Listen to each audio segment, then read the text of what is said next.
His last concert that he called This Is It, he named it that because his plan was to retire from touring and focus on being a professional artist. Did you know that Michael Jackson's childhood dream was to become a professional artist and go to art college? He was even practicing drawing from an early age, hoping to achieve that.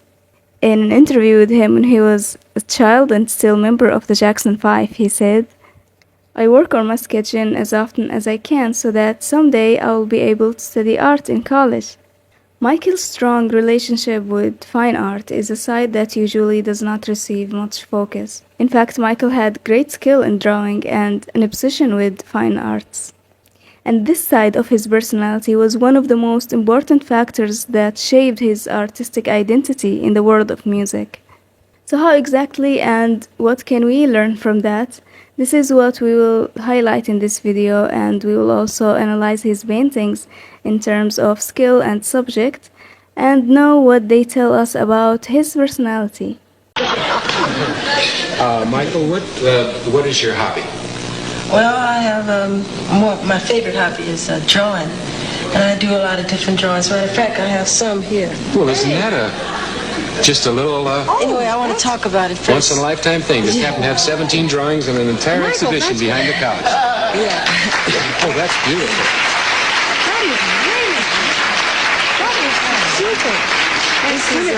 When I saw Miss Jane Pittman on TV, I just had to draw her because I thought it was a great role Cicely Tyson played. She did a great job on it. Right. Oh, that's magnificent. We have another one of Michael. We have another one on the easel. Yeah. Oh, we have another one on the easel over here. Yeah. This is So- another one of my favorites, Charlie Chaplin. Yeah. What is this? This is Charlie Chaplin. Oh, that's beautiful. He's so talented. Well, you are talented. That is really something. See, if that kid could only sing and dance, wouldn't it be great? That's right.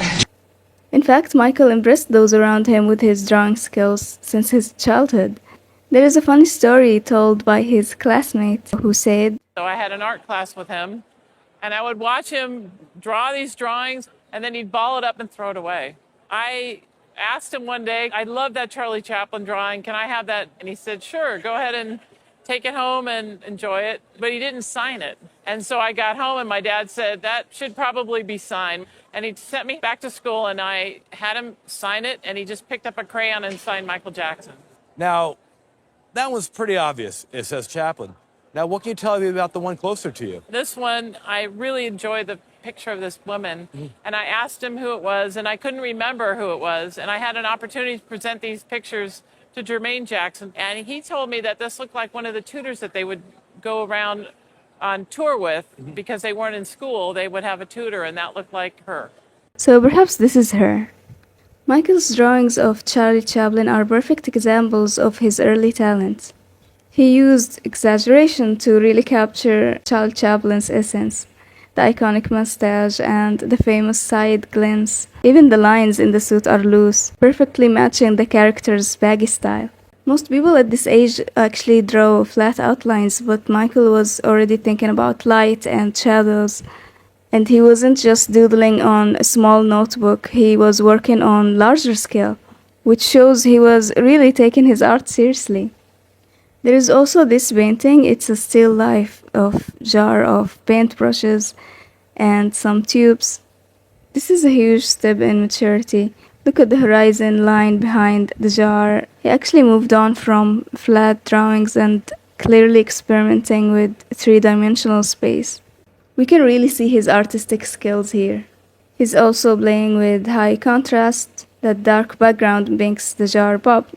And he also understood texture. So yeah, this painting really shows how from an early age he had the artistic eye and the technical disciplines to back it up. There is a cute interview with Michael Jackson's sister Latoya when she was a kid, and they asked her about her brother, and she said, "He's a terrific artist. He's great at drawing cartoons." And I remember once he said that if he couldn't be in show business for any reason, he'd have been a cartoonist.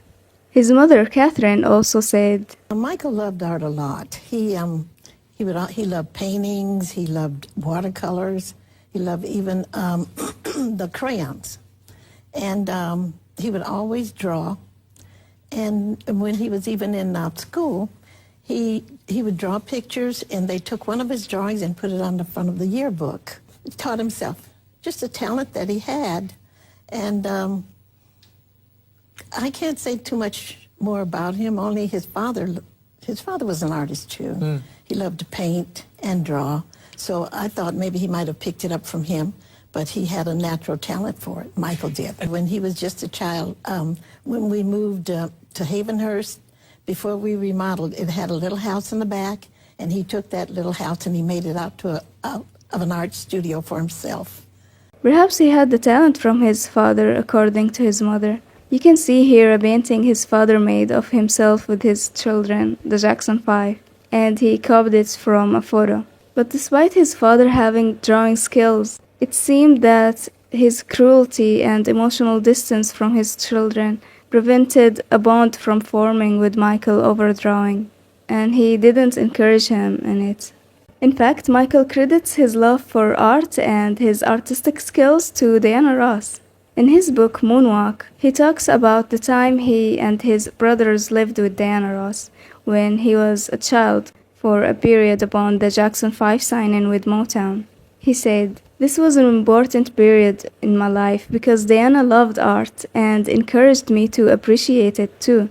She took the time to educate me about it. We'd go out almost every day, just the two of us, and buy pencils and paint. When we weren't drawing or painting, we'd go to museums. She introduced me to the works of the great artists like Michelangelo, and that was the start of my lifelong interest in art. She really taught me a great deal. It was so new to me and exciting. It was really different from what I was used to doing, which was living and breathing music, rehearsing day in and day out.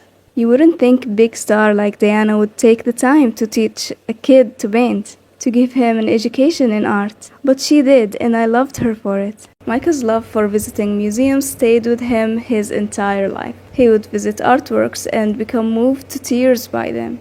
Michael said, "I love to draw. Pencil, ink, pen, I love art. When I go on tour and visit museums in Holland, Germany, or England, you know, those huge paintings, I'm just amazed. You don't think a painter could do something like that? I can look at a piece of sculpture or painting and totally lose myself in it. Standing there watching it and becoming part of the scene. It can draw tears. It can touch you so much. See, that's where I think the actor or performer should be, to touch that truth inside of a person, touch that reality so much that they become part of what you're doing, and you can take them anywhere you want to. You're happy, they're happy. Wherever human emotion, they're right there with you. I love realism. I don't like plastics. Deep down inside, we're all the same. We all have the same emotions." Michael had special interest in the geniuses of the Renaissance, especially Michelangelo. He saw him as a mirror to himself, his creative obsession and his constant search for artistic immortality. He says, Well, let's face it, I mean, who wants mortality? I mean, everybody wants immortality. You want what you create to live, be it sculpture or painting or music or composition. Like Michelangelo said, you know, I know the creator will go, but his work survives. That is why to escape death, I attempt to bind my soul to my work. In 1993, he said, I'm a great fan of art. I love Michelangelo. If I had a chance to talk to him or read about him, I would want to know about what inspired him to become who he is, the anatomy of his craftsmanship, not about who he went out with last night or why he decided to sit out in the sun so long. What's wrong with, I mean, that's what's important to me. How much plastic surgery have you had? In his book Moonwalk, Michael talks with great admiration about Michelangelo's sacrifice while painting the ceiling of the Sistine Chapel, and how he poured his entire soul into that work. He poured his soul into this work. He knew in his heart that one day he would die, but that work he did would live on. You can tell he painted the ceiling of the Sistine Chapel with his soul. At one point he even destroyed it and did it over, because he wanted it to be perfect. He said, if the wine is sour, pour it out. What's interesting here is how this artistic philosophy seeking perfectionism in Michelangelo resembled Michael Jackson, who transformed it into the world of music production. For example, in one of the most critical moments of his career, in 1982, CBS was pushing hard to finish the Thriller album on strict deadline. And because of this rush and lack of time, the initial version of the album came out without care for artistic details. When he sat in the studio to hear the final master, he was so disappointed that he even cried.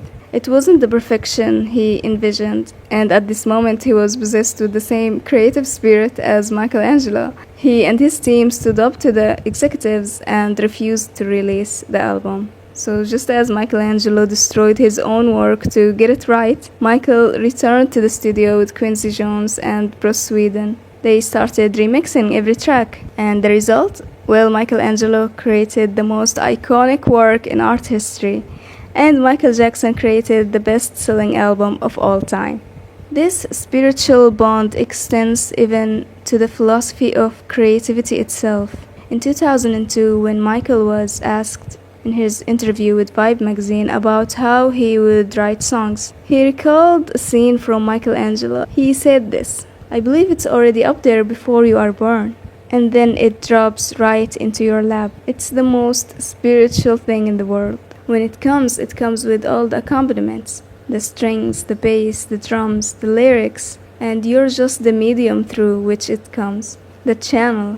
Like Michelangelo would have this huge piece of marble from the quarries of Italy, and he'd say, "Inside is a sleeping form."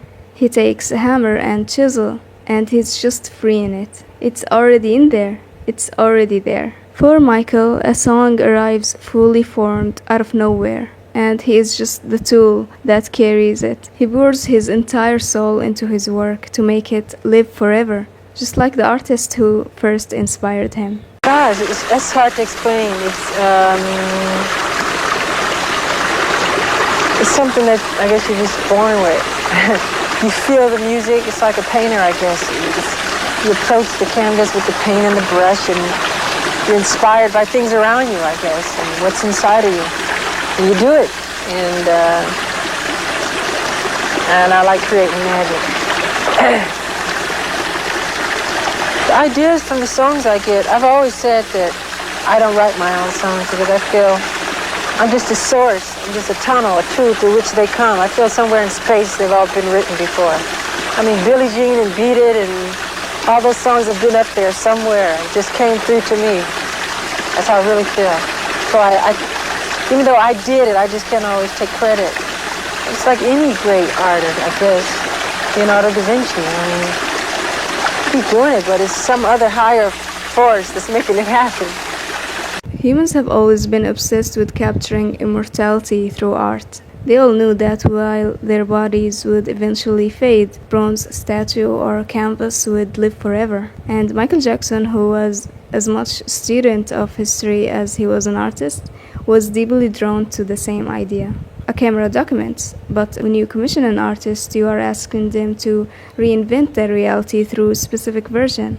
Also, a painting is viewed as something that belongs to museums and treated like history. So when Michael commissioned artists to paint him in classical styles, he knew he was visually merging his image with historical myths and symbols that never die. You see, he painted himself with crown, commissioned artists to paint him as a king, and also held photoshoots in royalty outfits.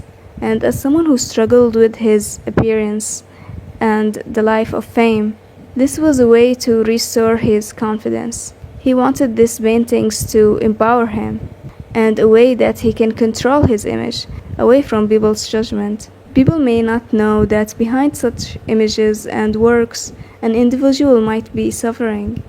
Some might view it as narcissism, but I see in this case the paintings might be also visual affirmations, just like the affirmations Michael used to write for himself in his notebooks and on sticky notes.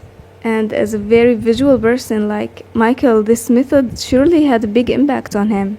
Michael adopted the royalty style since his Thriller days, at a time when he needed to maintain his confidence.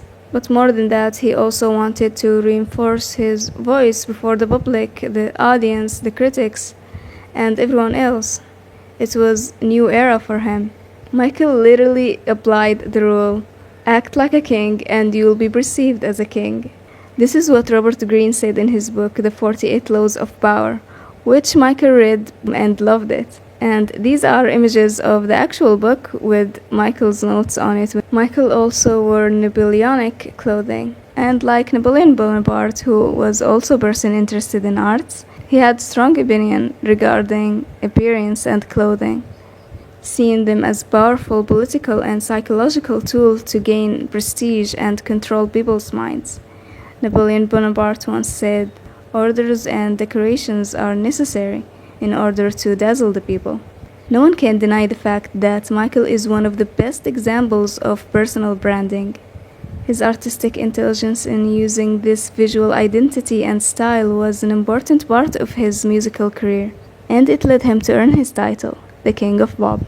Another part to consider is that it's clear that Michael saw his success not just as personal achievements for himself, but also as representation for Black people. Michael was a person who faced racism his entire life, especially in the music and media industry. So by highlighting his royal side, Michael wanted to break the stereotypes pushed by the media and show a new model full with prestige, respect, talent, and deep culture. So how art influenced his career? When people talk about Michael Jackson, they usually focus on his music and the way he revolutionized music and dance. But people often miss one of the real secrets behind his genius. He had the vision of a true artist, which elevated his career from just entertainment to visual legacy. Michael's work was performance art. By every academic and artistic definition, it is performance art. So this is how art influenced him. 1. The pursuit of perfection. Michael's influence by the Italian Renaissance, especially by geniuses like Michelangelo and Leonardo da Vinci, planted a fixation on artistic perfection within him. Great painters would spend years working on one artwork to achieve absolute beauty. Like, do you know that the Mona Lisa took 4 years to paint? So Michael literally carried this obsession into music studios and stadiums, whether during song recording sessions or long hours of dance rehearsals, until he reached a state of visual and auditory perfection. Michael's eye never missed the smallest details. For example, in the Smooth Criminal music video, he noticed that his tie didn't spin clearly with him in the shots. So a small weight was added to the end of the tie, allowing it to move clearly and dramatically as it spun during the turns. There is also anatomy, composition, focal points, and leading lines. Those who study art study anatomy to understand how movement occurs, how the eye is drawn to motion, and how to extract the maximum artistic expression while drawing that body. Michael employed this in his performance. He treated his body as an artistic element within a carefully studied composition. He drew attention to specific parts of his body using the concept of visual focal points. There is, for example, isolating the feet. Using shiny white socks and black shoes was stunning signature style, but they served a sharp artistic law, high-value contrast. It made his feet seem as if they were glowing in the darkness of the stage, forcing the viewer to track his complex footwork. The glove, the arm, and the fingertips, these were all focal points that give his hand movement clear leading lines, making even the small gesture look huge and dramatic. Collective movement in group dance, the dancers were geometrically distributed to turn into human leading lines that directed the viewer's eyes towards Michael. Faces are also among the most important elements. The use of face by fine artists is a visual intelligence game. We are biologically programmed to search for the faces immediately because they carry the most important emotional and social information. It's called face pareidolia. A skilled artist knows this and uses it either as a magnet to attract the viewer or as an intrigue tool to force them to search within the painting. Michael played with this rule. He showed his face to create an emotional bond, and he hit it. to direct our eyes to his body movement, or to create an aura or sense of mystery around him. There is also something very important, which is the principle of agon, or the dramatic conflict. Humans always had that interest in conflict. Evolutionary and psychologically, conflict threatens stability. So our brains are programmed to immediately pay attention to any threat or any imbalance, to understand and to resolve it. And great art is what exploits this instinct to capture the viewer's emotions. Conflict is not necessarily fighting, it could be many things. Like, for example, visual contrast, like in color, and physical conflict, movement and impact. Also the psychological conflict, or conflict in values, combining opposites, good versus evil, light versus dark, war versus peace. This technique was the core of Michael Jackson's work in videos like Thriller, Beat It, Smooth Criminal, and Bad. Even in his outfits, Michael created a unique visual conflict. For example, he merged sharp masculine military uniforms and made it sometimes soft, shiny, and used fabrics traditionally associated with feminine clothing. This contradictory blend is what created his iconic visual identity. According to a common interpretation of the Aristotelian concept of emotional release in his book Poetics, the Greek philosophers suggested a process of cleaning emotions through tragedy. When a viewer sees violent or painful conflict captured within a work of art, they confront their internal fears, such as death, helplessness, or chaos, in a safe environment like a gallery or theater, which many believe provides the viewer with a sense of relief and victory after the viewing ends. Asymmetry or lack of balance. Michael sometimes created imbalance, which keeps your brain in state of tension or visual instability. The brain hates incompleteness and remains in a state of tension. For example, wearing one shiny glove on one hand and not the other is a break in asymmetrical balance. If he had worn two gloves, it would have been balanced and normal, but one glove only created intentional flow. Another example, in the Smooth Criminal music video, have you ever wondered why the dancers bend in different directions? It is to create visual contrast, to do that thing to your brain when you see imbalance. All of these elements are why you could never take your eyes off a Michael Jackson performance. There is also color theory. Michael didn't leave a single color to chance in his style or performances. He employed the color wheel to create dramatic depth. In the Thriller video, he wore a bright red leather jacket intentionally. Red, which is warm, loud color, created a sharp complementary contrast with the blue, cold, foggy night background, making him detach from the frame and take absolute control of the vision.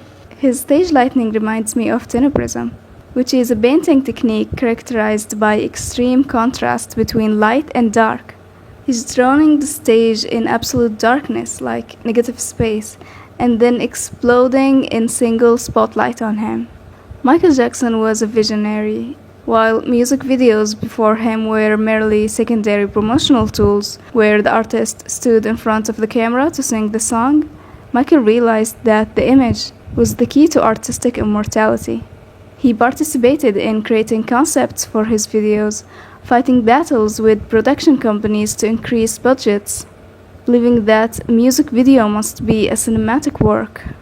This visual intellect and attention to detail forced the entire music industry to restructure itself around the visual aspect, changing the history of music forever. When we analyze Michael Jackson's work, we see an extraordinary mind where multiple types of intelligence intersect. Based on Howard Gardner's theory in 1983, intelligence is divided into several categories, and it appears Michael possessed a rare blend that reached the level of genius in several fields. Visual spatial intelligence, his ability to draw and paint and to imagine dimensions and design shows, and visual engineering, which we touched upon in this video. Kinesthetic, bodily intelligence, he is undoubtedly the best dancer in history. Linguistic intelligence. Michael was the mastermind behind his most famous songs' lyrics. Musical intelligence. He co-produced his songs and possessed supreme sensitivity to rhythm and melody. Logical and mathematical intelligence.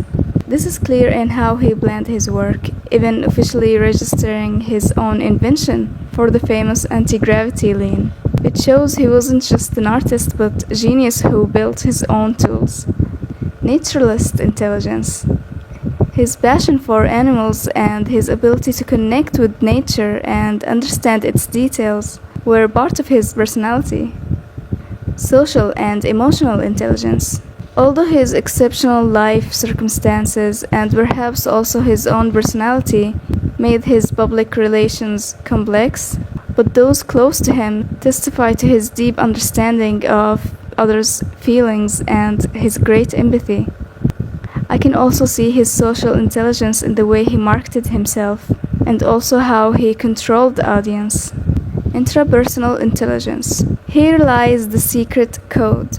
Michael's ability to manage himself, read his own thoughts, and develop his goals through his personal notes was what made him a person who never stopped learning and remained highly disciplined. So with all of these types combined, we can call it polymorphic personality type. That is very rare. Perhaps this explains Michael's deep admiration for Michelangelo. Both had visual, kinesthetic, linguistic, and creative intelligence, and both suffered in their personal and social lives.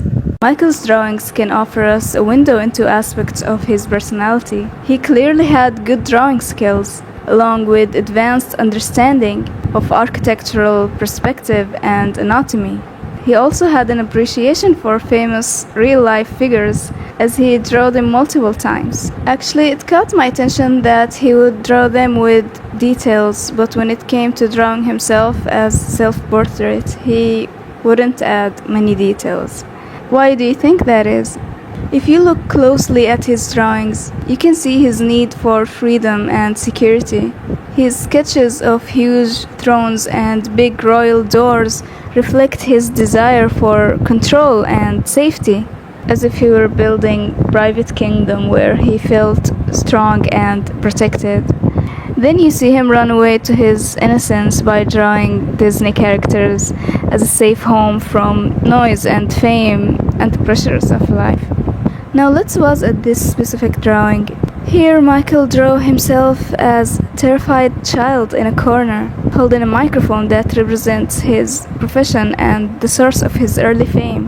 The visual composition here displays feeling of loneliness and fear. On the left side of the drawing he wrote this: "Before you judge me, try hard to love me.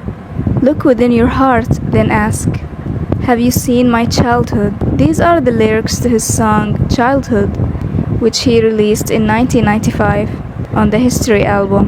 Given what was happening to him during this period, it is clear that through this drawing he wanted to motivate them to see his perspective and remember the childhood he never had. Another thing that caught my attention is the size of Michael's signature. Artists usually sign in varying sizes, but here, Michael signs his work as if he's signing an autograph for fans, sometimes even signing over the main element of the artwork, as if he realized that is what gives the work its value. And it's interesting that he had this idea from childhood. Did you know that the childhood dream of going to art college stayed with Michael until the day he passed?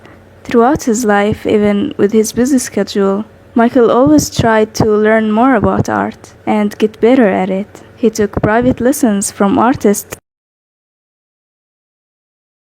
His last concert that he called This Is It, he named it that because his plan was to retire from touring and focus on being a professional artist. That's crazy. I don't think people even knew that. Yeah, that's why This Is It, because I'm going to go into painting. I'm talking on his behalf. That's what he wanted to do. In May 2009, his 11-year-old daughter, Paris, encouraged him to follow his childhood dream.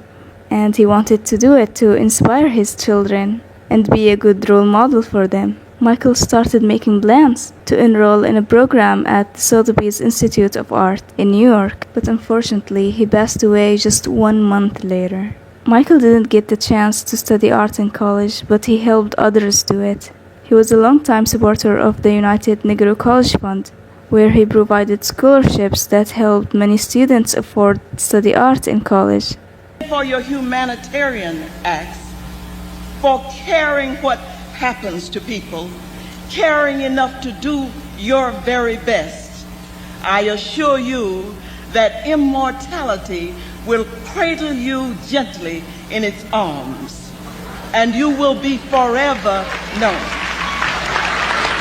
It is said that the sunflower was Michael's favorite flower, and he is the one who made this artwork. It looks like he was inspired by Vincent van Gogh's famous sunflowers paintings. So it's pretty clear he liked Van Gogh's art. By the way, if you're curious about the stories behind Van Gogh's sunflowers and the famous fight with his friend that led to the tragic ear incident, check out my other video on this where I am painting sunflower while talking about the myths and facts about this flower. If you enjoyed this video and appreciate the effort I put into it, please hit the like button and leave a comment. It really makes a difference. And don't forget to subscribe if you like this type of videos. I'd love to hear your thoughts. Do you think Michael would have become a great fine artist if he didn't focus on music? We're going into detail, but it's hard. You really can't. Just the whole world of it. You just play off of life. I think it's the same thing what inspires painters and sculptors and people of the arts. It's the whole world of it. It's just...